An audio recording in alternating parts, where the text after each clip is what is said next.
Our lives are laid out on a road of bumps, turns, struggles, and more. How do we respond? How do we endure adversity for learning and growth? I'm Aubrey Johnson, and we'll explore these questions and more on the road to rediscovery.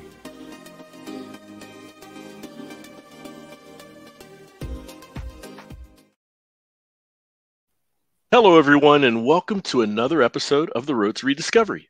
I'm your host, Aubrey Johnson.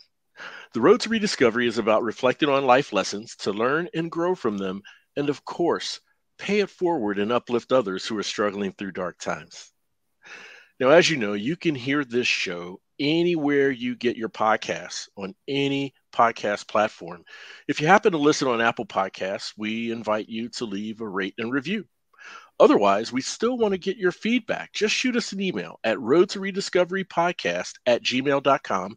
That's roadtorediscoverypodcast@gmail.com, and we'll give you a shout out in a future episode. We are truly, truly grateful for your listenership. My special guest is a writer who has been walking a journey with a chronic illness for many years. With the strength of God working through her, she's written many blogs, articles, and devotionals. And she's also authored her first book, Suffering Redeemed, Finding Strength to Endure, Purpose in Pain, and Hope for Tomorrow. Let's welcome Karis Meier to the show. Hello, Karis. Welcome to the show. It's so great to have you here. Thank you. It's great to be here. Oh, great. Thank you. So, Karis, if we can just start by just sharing with the listeners a glimpse into your journey. Like at what point did you realize or been diagnosed with this chronic illness? And just a glimpse into the struggle which led to the inspiration to the writing that you're doing today. Sure. So, yeah, a little background. I was very healthy growing up, didn't have any issues, played soccer and ran track through high school and college. And so it was actually on my honeymoon when I was 25 and I just started feeling quite sick, just feeling nauseous and feeling, like I didn't want to eat anything. And it was a series. So my husband is in the military. So when we got married, we knew he was going to be deployed shortly after that. He was living in Alaska at the time. So I moved up there. So there's a lot of new things. So, the doctors were like, oh, maybe it's just nerves. Maybe you're just, going through things that, there's that normal transition. Yeah. Things that happen to our bodies sometimes. So waited for a while, a couple months, things continued to get worse. And finally, after several months, found out that I had picked up parasites when I had been overseas visiting family in Pakistan.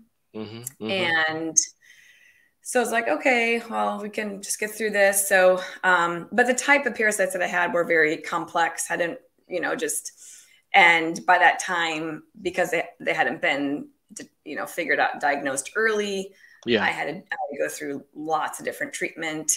And so about a year later, gotten rid of all the parasites, but I still hadn't really gained my health back. I had lost a lot of weight in the process and just never really felt the same. So started seeking out, just different health practitioners, different natural health things, different diets to try to figure out, how can I get to be feeling healthy again? Right. And, so, and it was kind of one thing after the other, but from that point on, I never really got back to my normal healthy self. And it started leading me down this road of kind of a lot of organ problems. I had pancreas and kidney problems and heart problems. And, I was very young too. So it was just all of a sudden, I wasn't functioning like I should. And so I think in the beginning, I thought, well, I'll get through this, I'll just try to press on and keep living my life and it'll be okay. And, thankfully I was at the time, I had been raised in a Christian home and I had a relationship with God that really, really helped me in just knowing that I could trust God, that even though my circumstances were hard and I didn't understand why he allowed this in the first place, and why even after all these treatments, like things didn't get better. They just kept getting worse.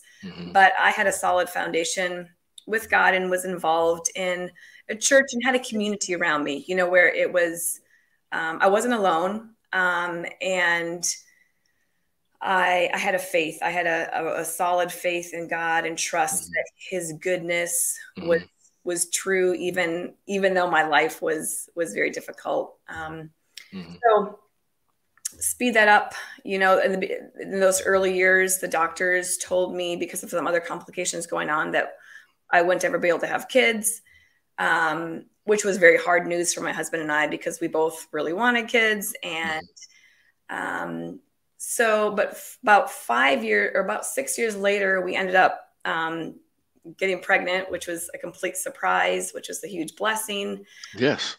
And I, you know, for those 9 months of my pregnancy, I actually did fairly well. Like, I was able to gain weight, able to eat food pretty normally. And I know I've heard that happens quite a bit in pregnancy, which is just a miracle by God. I think that he just knows the baby needs it. And so our bodies just cooperate. And so I won't go to all the details, but, you know, today we have 4 kids, which wonderful. Each one is, my youngest just turned 3 yesterday. Yeah. So it's that's a blessing in 4 miracles that we thank God for every day. Yes. Yes. Years, you know, about 5 years ago, I was diagnosed with Lyme disease, which is just another added thing, you know, to my already complicated history.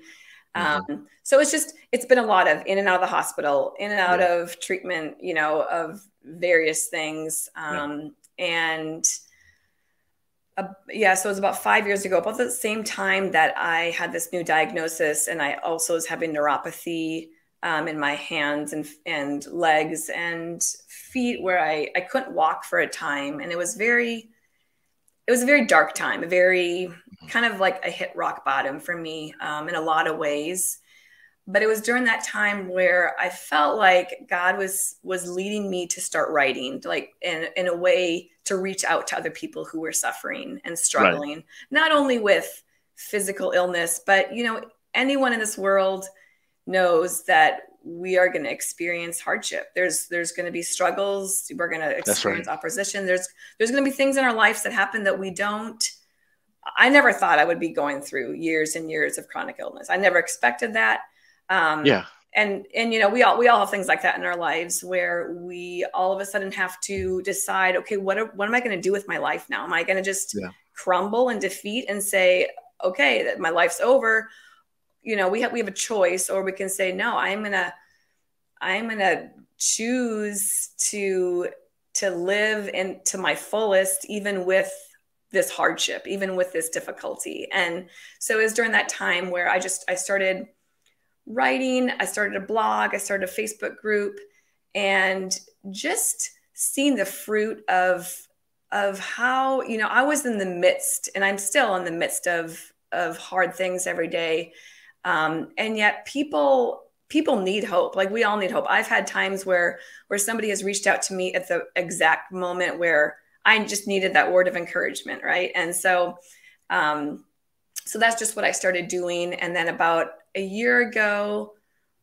almost a year ago is when I put out this book. It's called Suffering Redeemed: Finding Strength to Endure Purpose and Pain and Hope for Tomorrow. And it's really just years of me wrestling with hard questions in my struggle and my suffering, and just also seeing how you know, our pain and our struggles can be used for good. And so I have a chapter in there called, you know, gifts in our pain, unexpected gifts in our pain, like things that we don't always realize or recognize, especially, you know, sometimes we can just be so determined to get out of whatever struggle that we're in that we can miss the good things that are going on in that time. And so that's just really my heart is to, I don't know, just be a voice of hope and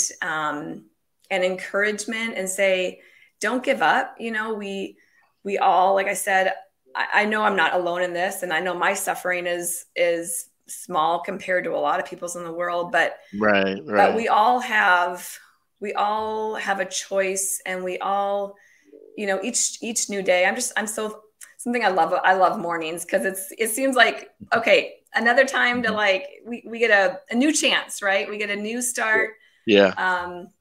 So yeah, that's a little bit of background to where I am today.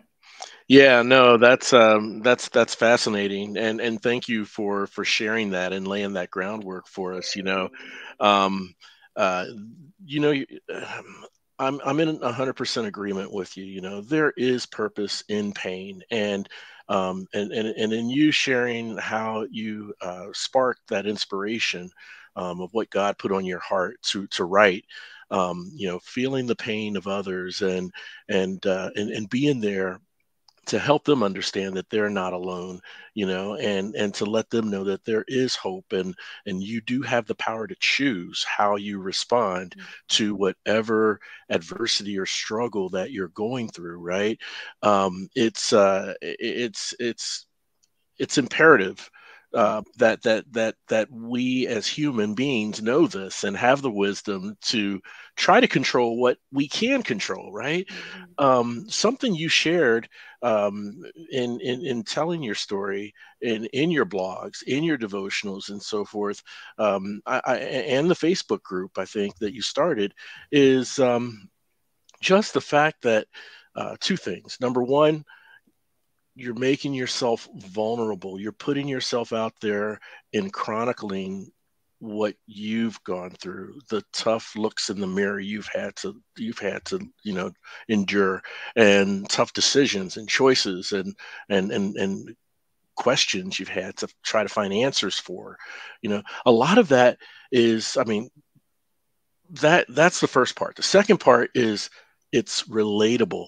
I feel that people gravitated to you in your Facebook groups and in the responses you get back in your blogs and your devotionals from people, because it is relatable, and they feel a little more sense of comfort that they're not alone in their struggles. There's other people who have gone through this as well. Now, Karis, I wanted to ask, in what you write in your book and in what you shared, obviously, as you said, you have a solid foundation in your faith, and ever since growing up in a Christian household, um, uh, so there, and please correct me if I'm wrong, but with that strong foundation, there seemed to have been um, some thought as you were going through this, even in the beginning stages, that, hey, I'll just continue living my life. I will, manage this and get through this, and get on the other side. Even when it got worse instead of getting better, the solid foundation in your faith kind of led you to believe that, hey, we will get past this. My question is, for those who have not started out in a solid foundation of faith, and like you said earlier, when you're in the thick of whatever struggle or adversity it is that you're going through, when you're in the thick of it, it's so difficult to see the forest for the trees, right? I mean, it's so difficult because you're mired in the trenches of whatever that struggle is. Um, um, is there somewhere? I'm sure there's somewhere in your book or in your writings where how can we convince these people who have not had the solid foundation of faith, and these people who may tend to get overwhelmed in the current state, that there is hope. How can we place that spark of hope in those types of people? It's a great question. I think the first thing is to recognize that you can't do it alone. Yeah. Community. So yeah, I think, like I shared in the beginning, for the first several years of my health problems, I really tried to keep it to myself and not share, because I didn't want to come across as complaining. I didn't want to be a burden to other people. Right. And part of it probably was pride too, like just thinking, oh, I can do this. I can handle it. It's not that big of a deal. People have bigger problems, just kind of like minimizing it, but not realizing how much it was really eating me up and really, really taking a toll on me in so many ways. And then when I kind of got to the bottom and recognized, actually, I can't do this by myself. I mean, I didn't even share with my husband or those closest in my family, because I felt like I was going to be a burden to them. And, and then when I started opening up and sharing, I realized that I was keeping, they wanted to know, they wanted to hear, they wanted to be able to help. And I was kind of doing them a disservice by not sharing, and thinking that I was protecting them, when really it was not good for our relationship. And I think, as at least for me and people that I'm close to, like, we want to share each other's pain. We want to walk with each other. We want, and that only comes through vulnerability. That only comes through being able to be broken in front of other people, which again, like, I'll admit, it was hard. It was hard to kind of make that transition for me, but it was also the biggest blessing for me. And so I think that's one thing, is just recognizing that it's not, you don't have to be shamed or embarrassed, or, we're all the same. We're all human. We're made to be in community, to relate to each other. And one of the things that really helped me in expressing myself to God, but also allowing my emotions, because I think I had a category of, like, there's good emotions and bad emotions, and I don't want to express bad emotions, like sadness or grief or anger or frustration or all these things that I was feeling, off and on. But I didn't want to. I thought just by, I could hide them and just kind of move on. But the book of Psalms in the Bible is just a book of prayers and really full of people who are very distressed, in very hard situations. And just using those as kind of a guide to pour out my heart, to pour out emotions that sometimes I didn't even have the words to say, was just so powerful and helpful for me. And also just giving myself the freedom to be able to recognize that this is really hard, that my sister, she gave me this book called Learning to Lament. And it's, at the time I was like, this is so weird. I'm not like, I thought of lamenting or grieving more for, people like grieving somebody that died, versus like losing something in your life that is significant, that is difficult. And we have to learn to give, just to give that the recognition that it deserves. Because when for me personally, like, through this illness, I lost a lot of my life. I lost a lot of the good things.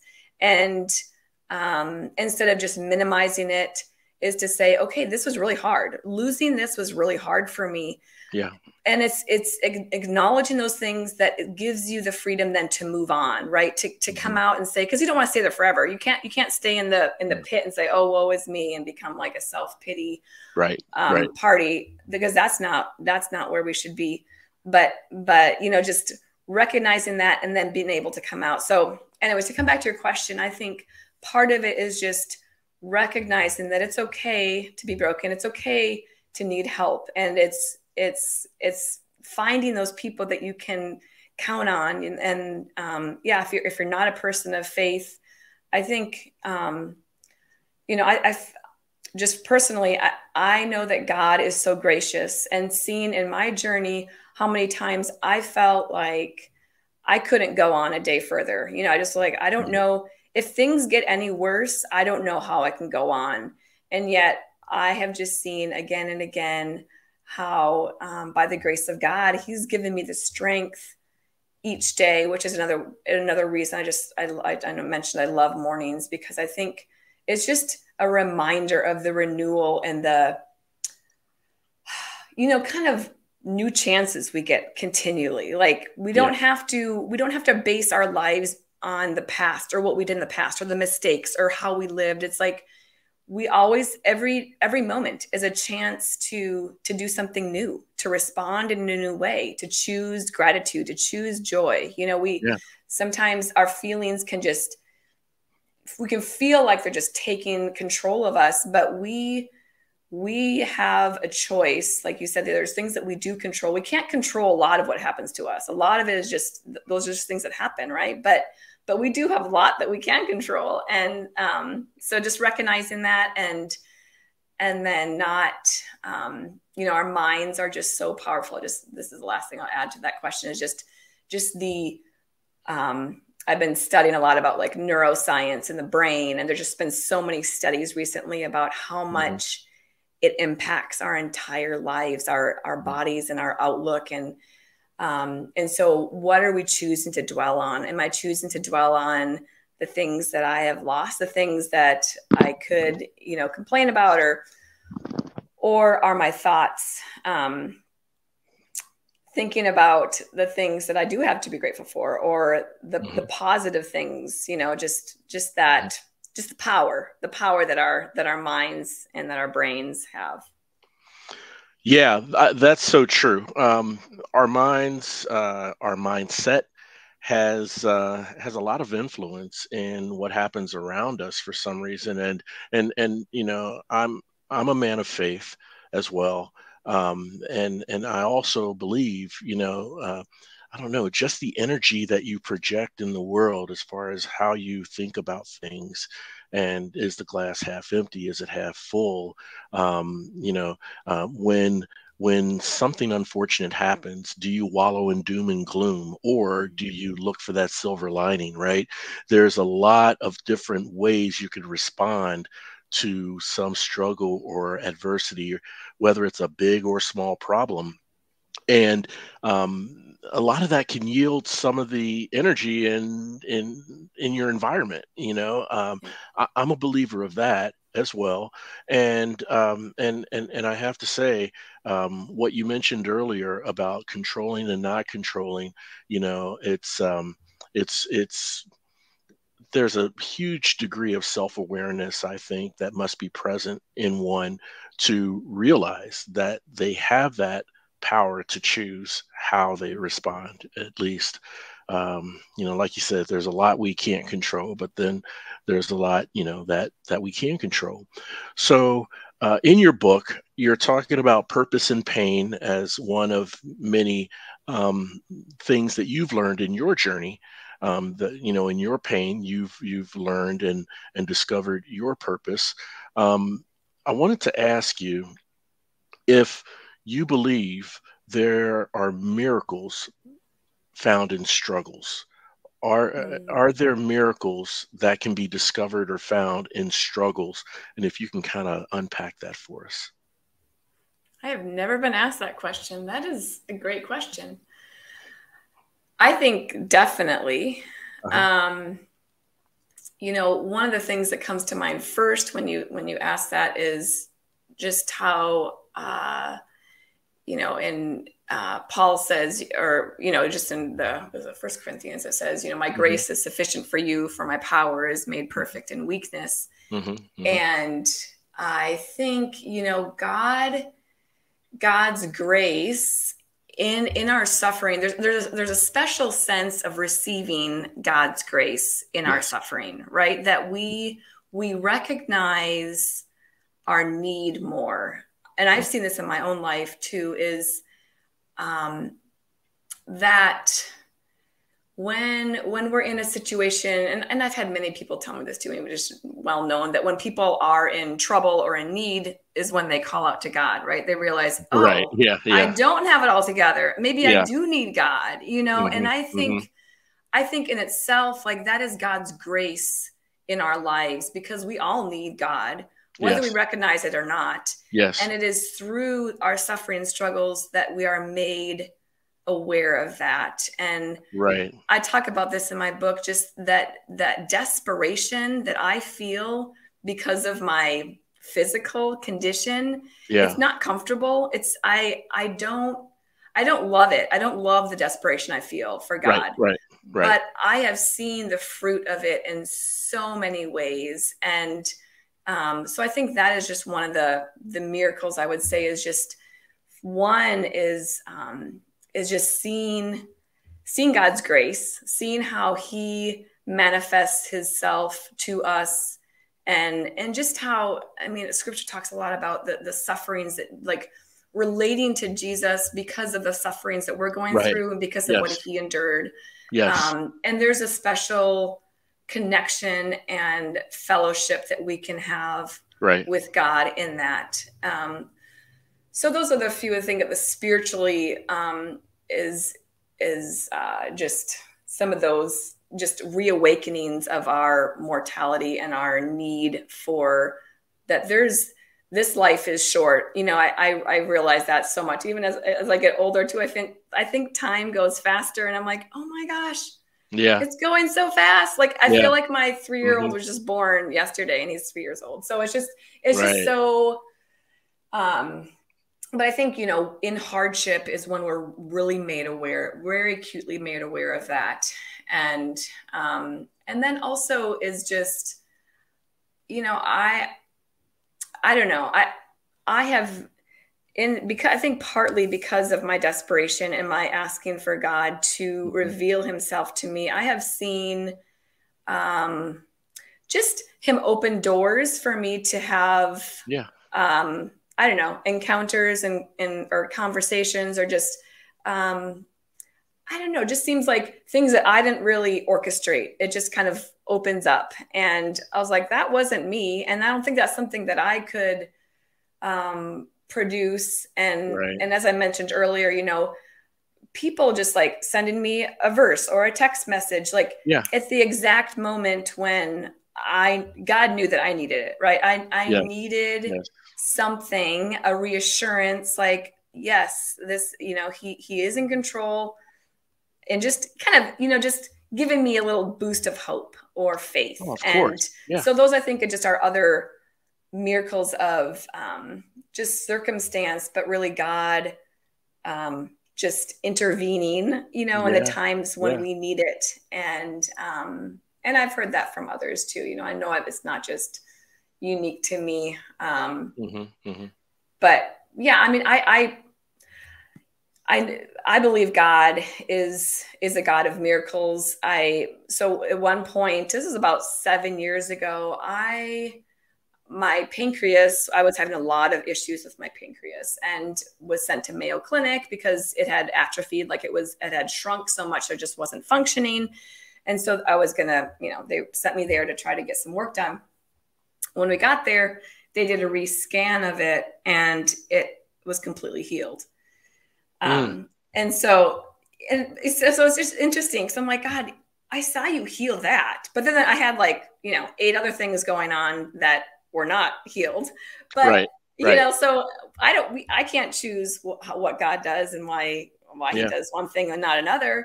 But I know that he can. And just, so I think, you know, just resting in his sovereignty and control, like believing that his ways, like Isaiah says, his ways are so much higher than ours. Like we don't, we try to understand. I've tried to understand to no avail so many times, and then have to say, I don't know, but God does. And that I can trust him. So. Yeah, no, that makes all kinds of sense. And, you know, we may not be able to make sense of how certain things kind of unfold, different events, different types of ways that we're stimulated, or people who reach out to us that we haven't heard from years and years. When someone sends you a scripture, you know, all that, I mean, I just know the very high level part of it. I don't know how it unfolds. It's all God's work, and the credit and glory all goes to God, right? And so He's working through us. He works through other people to bless you. He works through other people to bless me. He works through me to us to bless other people.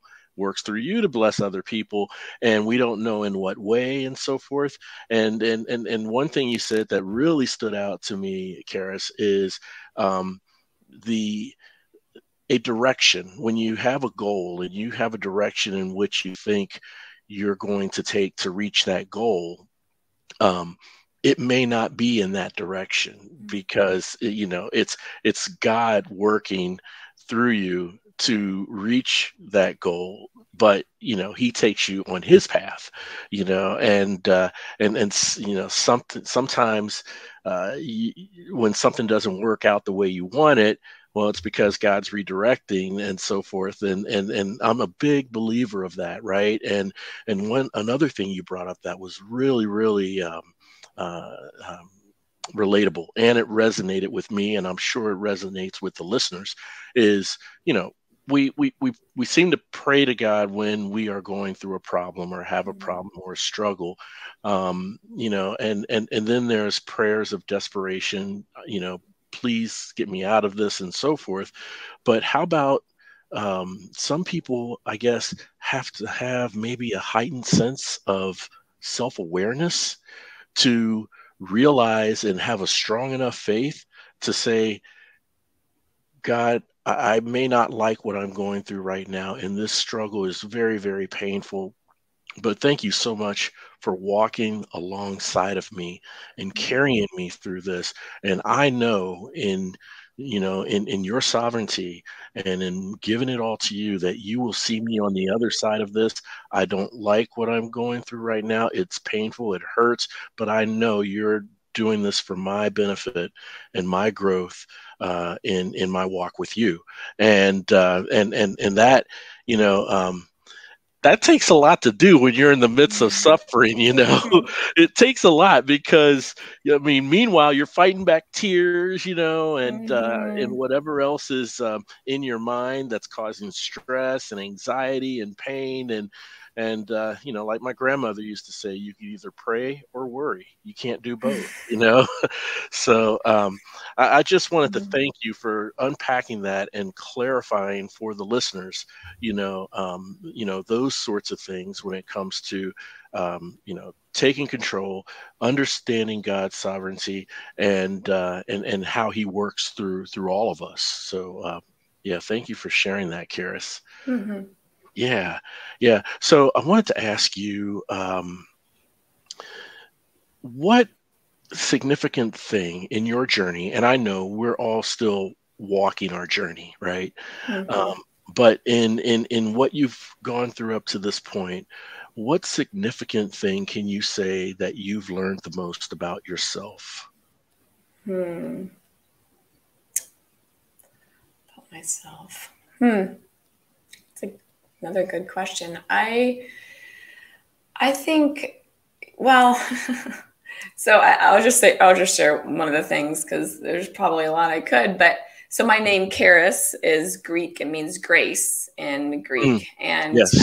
It's something I've always really struggled with, which is interesting that my name is Grace, because I'm more of a person who's like, I want to earn what I deserve, Right, right. It's hard for me to just take it freely. And I think through this, like I shared in the beginning, it was really hard for me to admit, like, I really need help. I'm really broken. I tend to be someone who's like, I have a high pain tolerance. I can just be quiet and endure. Like, I'm really good at enduring things So that's why I thought for so many years, oh, I can do this. I got it, Yeah. But I realized, like, that wasn't the best way to suffer well. Like the blog that I started was called Suffering Well, because I thought that by being quiet and just, sucking it up and just driving on, like, that was the best way to do it. Right. Which there is something to be said about not, I mean, you don't want to be like, blah, like just, there's other people I think who just like let everything out and just always complaining and just like, so there's a balance, right? But yeah, I think the healthy balance is then, just having the humility to say, this is hard. Yeah. And also just being open and being able to receive both for me, it was both receiving from God, first and foremost, saying, okay, God, I need to receive your grace in bigger ways. And Yes. I recognize that it's not about me. I am broken. I am your daughter. I am not here to try to, because I think there's part of me that was like, I need to prove that I am whatever. I don't even know what I was trying to prove, but, trying to prove that I am, good enough or holy enough or whatever to endure this and to be a good example or whatever. And so just like through the brokenness, I think was just, it was good. It was good to be broken, and then also to receive God's grace and to experience it in a different way. And also just to realize, like, I don't know, the huge gift that God has given us in Jesus and in communion that he has given to us, the comfort that he has, like when we're able to just open up our hands and say, okay, God, instead of like, I think just as a picture analogy, I would be someone who is very closed-fisted, and then you can't receive anything, right? When your fists are closed and you're so tight, you can't receive. But then when you say, just open up your hands and say, okay, God, I'm going to receive from you. And then learning how to, and I think that's really helped me too, in relating to others and being able to help others too, because I see that, I see the struggle, like for some people, to admit and then to come into a place of being able to receive help. And then it makes it easier also for me, just in relating and, being able to be in that place where I can pour out into others because I have been filled up myself.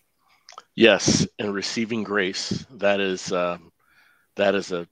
truly a key part. Yeah. Yeah. Thank you for sharing that, Karis. That's really, really much appreciated. So if there was one primary message or lesson that you wanted your readers to get out of your book that you could summarize in one sentence, what would that message or lesson be?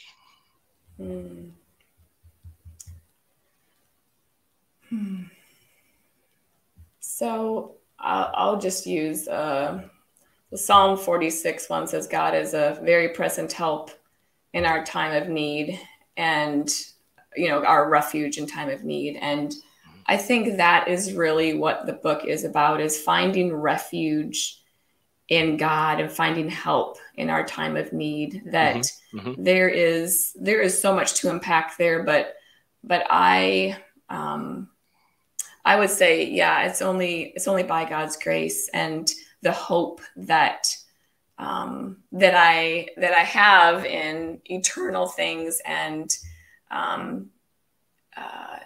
just. It's so easy. I think when we're in a suffering, big or small, no matter what it is, I think it's our first reaction to just want to get out of it as soon as possible, which is, it's not bad. I think that's just how we're created. But to be able to kind of sit there and to find comfort and refuge and hope, and even joy, I think there's, Paul talks about, James, I guess, consider it all joy, my brothers, when you face trials of any kind. And I've really struggled with that one because it's hard to have joy when you're suffering. It's impossible. I would say it's impossible, except for the hope and the help of God. And I mean, we do have there is choice there too. There's definitely choice there, but learning to be in that place and to not like a whatever, I'm just going to give up, but kind of like a surrender to where we are, but then also an expectancy for what is to come. You know, it's kind of a balance that that I'm still learning, but sorry, I know that was more than a sentence, but that's that's it a little bit.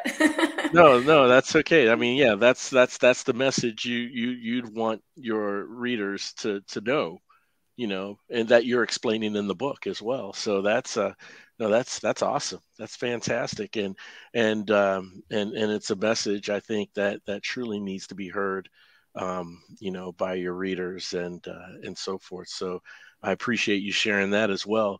So, Karis, how can the listeners follow you, read more of your writings, and maybe even pick up a copy of your book? Sure. So my website is karismeier.com, just my first and last name. And my blog is on there. There's also information in my book. There's a place where you can sign up to get, I have reflection questions that go along with the book. The book is on Amazon. So it's the Kindle copy is just 99 cents. And then there's a paper copy. And then I'm also on Instagram and Facebook. Just Karis Meier author is where you can find me there. Fantastic. We're going to put those links in the episode show notes so the listeners can click on those links, pick up a copy of your book, read some of your blog, learn more about who Karis Meier is while listening to this wonderful conversation. Karis, I want to just thank you once again for coming on the show. I hope we can stay in touch. You have had an incredible journey with lots of insight picked up through God working through you. And now here you are helping other people in their struggles with your writing. So again, thanks so much for coming on the show, Karis. Thanks for having me. Absolutely. And I want to thank all of you for tuning in and listening. And hey, look, if you have a loved one, a coworker, a friend, a neighbor, just someone who doesn't seem to be themselves lately, maybe they're going through dark days of despair and not quite sure where to turn or who to turn to, I humbly ask that you please share this show with them, because on the road to rediscovery, we want our listeners to know two things. Number one, you're not alone. And number two, there is always hope. The road to rediscovery, it's a movement, a revolution. And guess what? You are now part of it. We're all roadies on this journey of life, and it sure feels good having you on the road with me. Thanks again for listening. We'll chat again soon.